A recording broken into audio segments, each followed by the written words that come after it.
फैसला करना हर किसी का बस का रोग नहीं और फैसला मान लेना भी हर किसी का बस नहीं।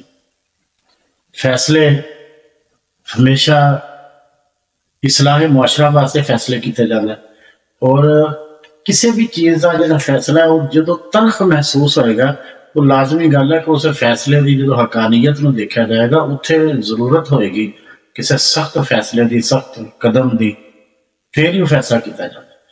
लेकिन फैसला करने वाले की जो सलाहियत है वो बहुत जरूरी है कि फैसला करने वाला किन्ना क जमाना साज है किन्ना क हकीकत शनास है कि वो फैसले के बहुत बड़ी एक मारिफत छुपी होंगी है कि फैसला जिहदे बारे किया जाता है जिहदे हक च होवे या जिहदे मुखालफ होवे ओहदी वो समझ आ जाए कि मेरे हक च क्यों होया और मेरे मुखालफ क्यों होया।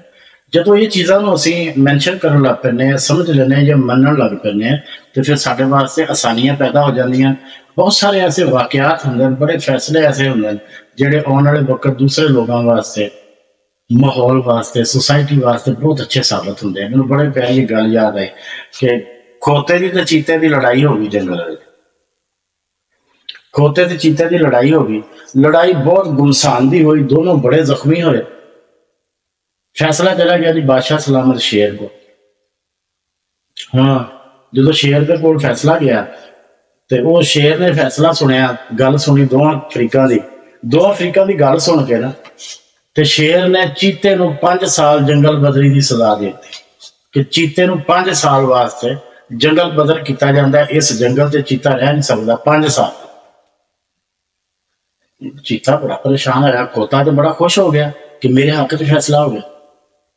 हूँ चीता परेशान होया उन्हें कहा कि बादशाह सलामत फैसला कहने किया। उन्हें कहा बादशाह सलामत फैसला तो मंजूर है पर मेरी समझ नहीं आया कि मैनू 5 साल जंगल बदर किया इनू कोई सजा नहीं दी जबकि जख्मी मैं भी होया जख्मी ये भी होया कसूर भी है ਇਹਦਾ। ਉਹ बादशाह सलामत ने कहा चीते ਨੂੰ उन्हें कहा तेनों सजा ये लड़न की कोई नहीं दी या तेरे जख्मी होने की या ਉਹਨੂੰ जख्मी करने की तेनों मैं कोई सजा नहीं दी। सजा तेनों ये दी है कि तू अपने आप को पहचानिया नहीं। तू ये दस तेरी ते खोते की लड़ाई बनती है।